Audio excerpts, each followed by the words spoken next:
Present हूँ अपने छोटे से चैनल दी गाइडेंस पे। पिछले लेक्चर में हमने जाना था कि कार्बन कंपाउंड्स की संख्या इतनी अधिक है कि वैज्ञानिकों को ऑर्गेनिक केमिस्ट्री को साइंस के एक सेपरेट ब्रांच के रूप में बनाने की आवश्यकता पड़ गई। और क्यों ना पड़े, क्योंकि ऑर्गेनिक कंपाउंड्स कार्बन का एक रूप होता है।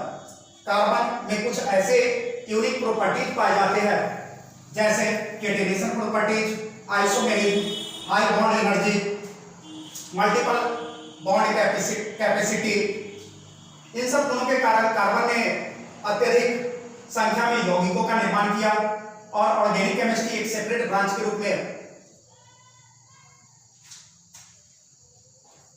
ऑर्गेनिक केमिस्ट्री को एक सेपरेट ब्रांच के रूप में विकसित करने की आवश्यकता पड़ी।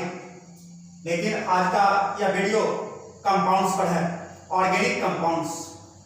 लेकिन कंपाउंड्स की शुरुआत होती है यूनिवर्स से।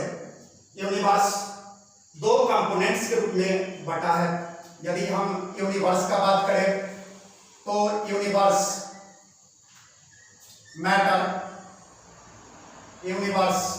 मैटर प्लस रेडिएशन से मिलकर बना है। मैटर यूनिवर्स का वह पार्ट है जो द्रव्यमान युक्त और आयतन युक्त हुआ करता है, लेकिन रेडिएशन वह पार्ट है जो आयतन विहीन और द्रव्यमान विहीन हुआ करता है। मैटर को दूसरे शब्दों में हम सब्सटेंसेस भी बोल सकते हैं, लेकिन सब्सटेंसेस में यदि अलग रूप आ जाए, आकार आ जाए, तब उसी को हम ऑब्जेक्ट नाम देते हैं। जैसे में यदि गोल्ड का बात करें तो गोल्ड में कोई भी निश्चित आकृति नहीं होता, इसलिए वो मैटर के अंतर्गत आता है। लेकिन उसी गोल्ड से यदि रिंग बना दिया जाए तो रिंग ऑब्जेक्ट के अंतर्गत आता है। आगे यहां देख रहे हैं कि मैटर को दो रूप में डिवाइड किया जा सकता है। पहला based on the physical state के आधार पर सॉलिड, लिक्विड और गैस। लेकिन पदार्थ के चौथी अवस्था के रूप में हम प्लाज्मा को जानते हैं। पांचवी अवस्था के रूप में बीसी बोले तो पोस्ट आइंस्टीन कंडेंसेट, इस अवस्था। लेकिन मूल बात यहाँ ऑर्गेनिक कंपाउंड पर पहुंचने के लिए आता है केमिकल पार्ट, अर्थात इसका दूसरा जो वर्गीकरण का बेस है वो है केमिकल नेचर के आधार पर यदि देखा जाए तो मैटर को दो पार्ट में डिवाइड किया जाता है, प्योर मैटर, इम्प्योर मैटर। यदि प्योर मैटर का बात करें तो एलिमेंट्स, कंपाउंड। एलिमेंट्स को तीन रूपों में डिवाइड किया जाता है, मेटल, नॉन मेटल और सब मेटल। कंपाउंड का बात करें तो ऐसे और भी वर्गीकरण का आधार है, लेकिन यदि कार्बन की उपस्थिति के आधार पर देखा जाए तो इनऑर्गेनिक कंपाउंड, ऑर्गेनिक कंपाउंड। यदि इम्प्योर मैटर का बात करें तो इसके अंतर्गत आता है मिक्सचर। सॉलिड स्टेट सभी जानते हैं, जिसमें आयतन और आकार दोनों निश्चित हो। सॉलिड जिसमें आयतन निश्चित लेकिन आकार अनिश्चित हो। लिक्विड जिसमें आयतन और आकार दोनों अनिश्चित हो, उसे हम गैस कहा करते हैं।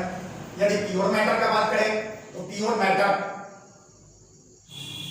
यदि हम प्योर मैटर का बात करें तो जिसे मैकेनिकल प्रोसेस द्वारा पृथक नहीं किया जा सके वह प्योर के अंतर्गत आता है।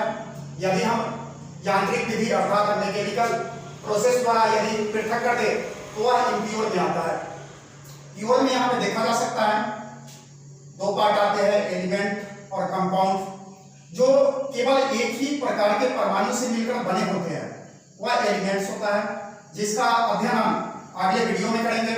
लेकिन जो एक से अधिक प्रकार के एटम्स से मिलकर बने होते हैं वो कंपाउंड्स कहलाते हैं। जो हमारा अगले वीडियो का मूल मकसद है कंपाउंड्स, उसमें भी खास के ऑर्गेनिक कंपाउंड्स के बारे में यह जानेंगे कि ऑर्गेनिक कंपाउंड्स के लिए केवल कार्बन की उपस्थिति होना ही अनिवार्य नहीं है, इसके लिए और सब गुण मौजूद होने चाहिए, तभी वह ऑर्गेनिक कंपाउंड्स के अंतर्गत आएंगे। थोड़ा सा हम अध्ययन कर ले एक्स्ट्रा ज्ञान पर। यदि एलिमेंट्स की बात करें तो टोटल एलिमेंट्स धीरे धीरे बढ़ते बढ़ते 118 तक पहुंच गई है, और 118 में यदि बात करें मेटल, नॉन मेटल और सब मेटल, थोड़ा इसके बारे में देखें। तो माय डियर, मैटर में एक प्योर जो मैटर के रूप में जाना जाता है, एलिमेंट्स जो एक ही प्रकार के एटम से मिलकर बने होते हैं। यहाँ पे एक्स्ट्रा ज्ञान के रूप में एलिमेंट्स की कुल संख्या दी गई है, जिसमें कुछ एलिमेंट्स सॉलिड, लिक्विड, कुछ गैस, कुछ मेटल, कुछ सब मेटल, कुछ नॉन मेटल, कुछ नेचुरल, कुछ सिंथेटिक। यदि इसकी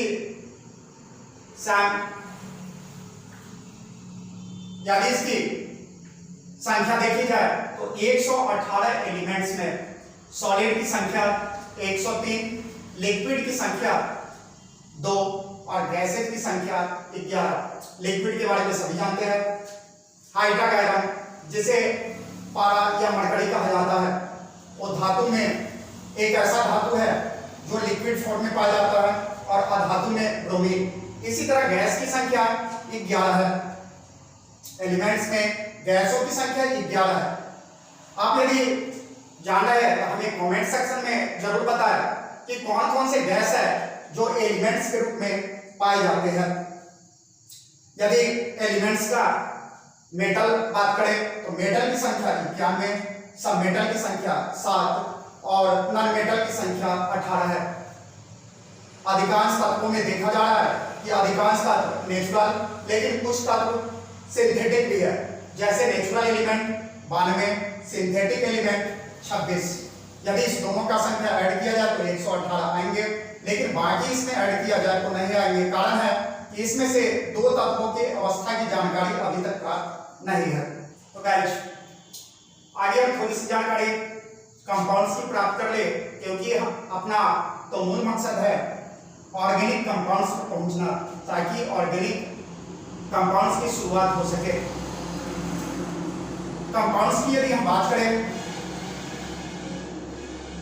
तो कंपाउंड्स का हिंदी मीनिंग यौगिक होता है। जैसा अभी बताया गया कि एलिमेंट्स केवल एक ही एटम से, एक ही प्रकार के एटम से मिलकर बने होते हैं, लेकिन कंपाउंड्स एक से अधिक एटम्स को यदि डेफिनिट प्रोपोर्शन में मिलाया जाए तब कंपाउंड्स बनता है। जैसे H2O, यदि इसमें हाइड्रोजन और ऑक्सीजन का संख्यात्मक रेशियो देखा जाए तो 2:1। इसी तरह CO2 में देखा जाए तो 1:2। कहने का अर्थ है एलिमेंट्स का यदि भिन्न भिन्न तरह का एटम उठा लिया जाए और उसे डेफिनिट प्रोपोर्शन अर्थात निश्चित अनुपात में मिला दिया जाए, तब जो शुद्ध पदार्थ का निर्माण होगा वही कंपाउंड्स कहलाएगा। आगे यदि हम यौगिक के प्रकार के बारे में जाने तो यौगिक के प्रकार यदि इसकी बात करें तो यौगिक अर्थात कंपाउंड्स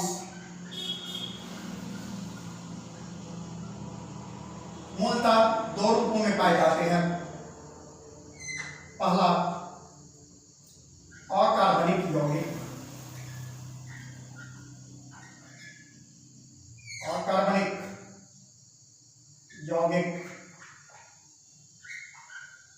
जिसे हम इनऑर्गेनिक कंपाउंड कहा करते हैं।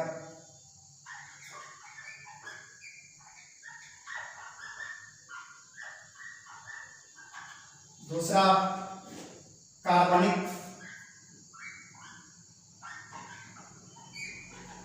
यौगिक अर्थात ऑर्गेनिक कंपाउंड।